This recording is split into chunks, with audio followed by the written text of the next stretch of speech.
शांत से गांव में रामदीन अपने बेटे भानु के साथ रहता था। सालों पहले बीमारी ने भानु की मां को छीन लिया था, जिसके बाद रामदीन ने अकेले ही भानु को पाल पोस कर बड़ा किया। रामदीन चाहता था कि उसका बेटा सहारा बने, लेकिन भानु तो बस सोने और आलस करने में माहिर था। अरे भानु बेटा, दोपहर हो गई है, अभी तक सोए हो? मैंने सुबह कहा था कि कुछ बर्तन पड़े हैं, उन्हें साफ कर देना, पर तुम तो अपनी नींद से ही बाज नहीं आते। ओहो बाबा, आप भी ना। मुझे लगा अभी तो सुबह ही हुई है। आप चिंता क्यों करते हैं, मैं अभी कर दूंगा। आप जाइए जमींदार के खेत पर, वरना वो फिर गुस्सा करेंगे। बेटा, अब इस शरीर में जान नहीं बची। मैंने जमींदार को मना कर दिया है। अब घर का गुजारा तुम्हें ही करना होगा। मेरी हड्डियां अब जवाब दे चुकी हैं। पिताजी, आप सीधे क्यों नहीं कहते कि आपको मेरा सोना पसंद नहीं? आप झूठ क्यों बोल रहे हैं कि आप काम नहीं कर सकते? तुम्हें मेरी बात झूठ लगती है? बाहर निकल कर देखो, लोग ताने मारते हैं कि कैसा निकम्मा बेटा पाल रखा है। जिस दिन मैं मर जाऊंगा, उस दिन तुम्हें मेरी बातों की कीमत समझ आएगी। पिता की बातें भानु को चुभ गईं। वो गुस्से में घर से निकलकर जंगल के एक पेड़ के नीचे जाकर बैठ गया। ये गांव वाले भी ना पिताजी को भड़का देते हैं। अगर मैं थोड़ा आराम कर लूं तो क्या पहाड़ टूट जाएगा। खैर, अभी तो थक गया हूं, थोड़ा सो लेता हूं। भानु सो जाता है। तभी वहाँ से एक पंडित बाबा गुजरते हैं और उसे जगाते हुए बोलते हैं, उठो मूर्ख, इतने हट्टे कट्टे होकर भी आलसियों की तरह दिन भर सो रहे हो। क्या तुम्हें जीवन का कोई उद्देश्य नहीं पता? बाबा, आपको क्या समस्या है? घर पर पिता नहीं सोने देते हैं, यहाँ आप आ गए। मुझे शांति से रहने दीजिए। बेटा, मैं तुम्हारा दुश्मन नहीं, तुम गलत राह पर हो। याद रखना, तुम पर बहुत बड़ी मुसीबत आने वाली है। अगर अब भी नहीं संभले तो भारी कीमत चुकानी होगी। जाइए बाबा, मुझे मत डराइए, मैं देख लूंगा। भानु ने बाबा की चेतावनी को अनसुना कर दिया, लेकिन समय अपनी चाल चल रहा था। कुछ ही दिनों में रामदीन की हालत इतनी बिगड़ गई कि वो बिस्तर से उठ भी नहीं पा रहा था। घर में न अनाज बचा न पैसा। भानु बेटा, शायद अब मेरा वक्त आ गया है। अपना ख्याल रखना। याद रखना, काम कोई छोटा बड़ा नहीं होता। इंसान की सोच छोटी बड़ी होती है। नहीं पिताजी, मैं आपको कुछ नहीं होने दूंगा। मैं आपको अभी डॉक्टर के पास ले चलता हूँ। भानु अपने पिता को लेकर अस्पताल जाता है और डॉक्टर भानु को बताते हैं, भानु, इनकी हालत बहुत गंभीर है। फौरन ऑपरेशन करना होगा, वरना इन्हें बचाना मुश्किल है। इसके लिए तुम्हें 50,000 रुपए जमा करने होंगे। 50,000? डॉक्टर साहब, इतने पैसे मैं कहां से लाऊंगा? कृपया कुछ समय दीजिए। मैं कुछ दवाइयां दे देता हूँ, जिससे इन्हें कुछ दिन आराम रहेगा, लेकिन जितनी जल्दी हो सके पैसों का इंतजाम करो। भानु टूट चुका था। उसने जमींदार से मदद मांगी, पर जमींदार ने उसे ये कहकर भगा दिया कि बूढ़े घोड़े पर मैं पैसा नहीं लगाता। मुखिया ने भी हाथ खड़े कर दिए। थक हार कर भानु फिर उसी पेड़ के नीचे जाकर रोने लगा। ईश्वर, मेरी मदद करो। मैं 50,000 रुपए कहाँ से लाऊं प्रभु? कोई रास्ता बताइए प्रभु, कोई रास्ता बताइए। तभी वही बाबा प्रकट होते हैं। बाबा, मुझे क्षमा कर दीजिए। आपकी चेतावनी सच हो गई। मुझे 50,000 रुपए चाहिए, वरना मेरे पिता मर जाएंगे। कोई मेरी मदद नहीं कर रहा।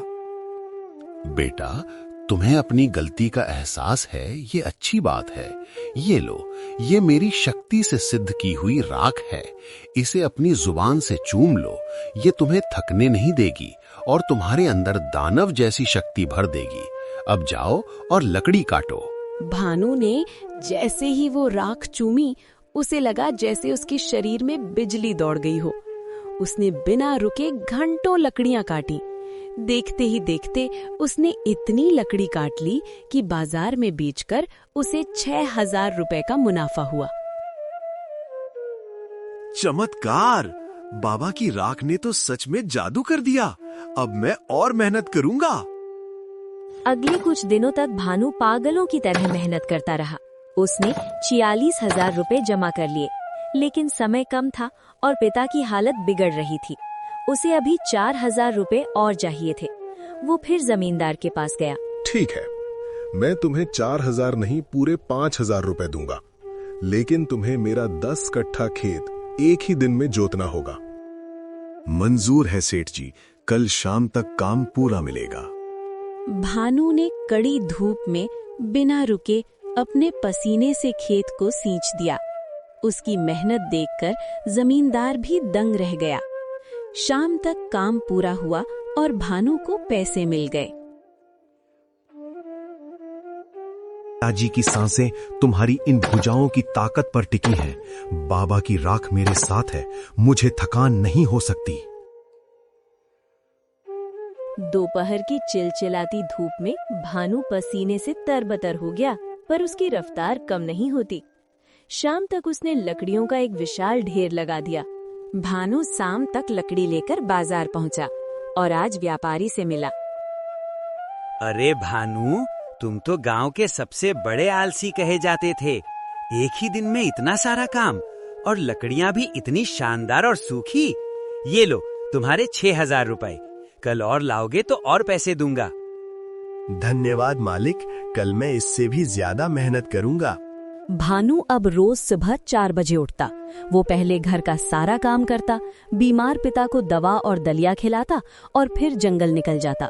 गांव की चौपाल पर बैठने वाले लोग जो कल तक उसकी बुराई करते थे, अब अपनी आंखों पर यकीन नहीं कर पा रहे थे।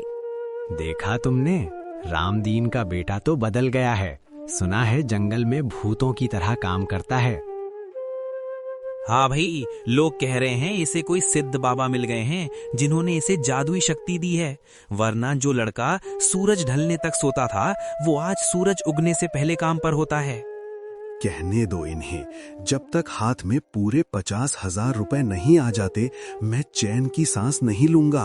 भानु ने लकड़ी बेच बेचकर 46,000 रुपए जमा कर लिए थे, लेकिन अब समय खत्म हो रहा था।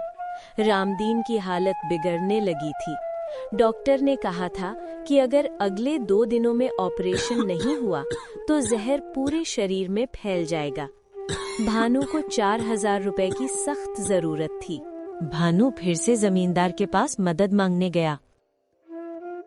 आओ भानु, सुना है आजकल बहुत बड़े मेहनती बन गए हो। क्या चाहिए? पैसे? हाँ सेठ जी, सिर्फ 4,000 रुपए कम पड़ रहे हैं। मेरे पास समय नहीं है। आप ये पैसे दे दीजिए, मैं आपके यहाँ उम्र भर गुलामी करूँगा।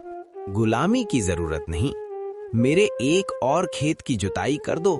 मेरा 10 कट्ठा खेत बंजर पड़ा है, मिट्टी पत्थर जैसी सख्त हो चुकी है। अगर तुम कल सूर्यास्त से पहले उस पूरे खेत की जुताई कर दो, चाहो तो मेरे बैल को भी ले जाओ। अगर तुम ये काम कर दिए तो मैं तुम्हें 5,000 रुपए दूंगा। मंजूर है? मंजूर है सेठ जी, कल शाम तक काम पूरा मिलेगा। दोपहर तक भानु की हिम्मत टूटने लगी थी। उसके हाथों से खून निकलने लगा था। तभी उसे पंडित बाबा की आवाज उसके कानों में गूंजी। मुसीबत का पहाड़ गिरेगा भानु, तैयार रहना। भानु ने फिर से खेतों को जोतने लगा। हाथ जवाब दे रहे हैं, प्यास से गला सूख रहा है। बाबा, क्या आपकी राख का असर कम हो रहा है? नहीं, मुझे हारना नहीं है। पिताजी का चेहरा याद करो भानु, उनकी वो कमजोर आवाज याद करो। सूर्यास्त का समय जमींदार खेत पर आता है और उसकी आंखें फटी की फटी रह जाती हैं। पूरा खेत जोता जा चुका था। भानु वहीं खेत के किनारे मेड़ पर बैठा था। ये नामुमकिन है। 10 आदमियों का काम एक लड़के ने एक दिन में कर दिया। लो भानु, ये रहे तुम्हारे पैसे। तुम इंसान नहीं, कोई दैत्य हो। पैसे उठाए और सीधा अस्पताल भागा। उसके पैर लड़खड़ा रहे थे पर दिल धड़क रहा था। डॉक्टर साहब, ये लीजिए पूरे 51,000 रुपए। एक एक रुपया मेरी मेहनत का है। अब मेरे पिता को बचा लीजिए, देर मत कीजिए। शाबाश भानु, तुम्हारी मेहनत रंग लाएगी। हम अभी ऑपरेशन शुरू करते हैं। ऑपरेशन शुरू की जाती है। कुछ समय बाद डॉक्टर मुस्कुराते हुए बाहर आते हैं। बधाई हो भानु, ऑपरेशन सफल रहा। तुम्हारे पिता अब खतरे से बाहर हैं। सच कहूं तो उनकी जीने की इच्छा और तुम्हारी मेहनत ने चमत्कार कर दिया। अगर तुम थोड़े भी लेट होते तो हम उन्हें खो देते। आपका बहुत शुक्रिया डॉक्टर साहब। क्या मैं उनसे मिल सकता हूँ? कुछ दिनों ऐसे ही बीत जाते हैं। अब भानु अपने पिता को लेकर घर आता है। बेटा, मैं अभी भी जिंदा हूँ। मुझे लगा मैं अब तुमसे कभी नहीं मिल पाऊंगा। पिताजी, आपको कुछ नहीं होगा। अब आपका बेटा बदल गया है। मैंने आपके इलाज के लिए पैसे कमा लिए हैं। अब आपको कभी जमींदार की झिड़कियां नहीं सुननी पड़ेंगी। मेरे लाल, इन हाथों ने बहुत कष्ट सहा है। मुझे माफ कर दे बेटा, मैंने तुझे बहुत डांटा था। नहीं पिताजी, आपकी डांट ने ही आज मुझे एक मर्द बनाया है, वरना मैं तो कहीं किसी पेड़ के नीचे सो रहा होता। अगर ये कहानी अच्छी लगे तो लाइक और सब्सक्राइब जरूर करें।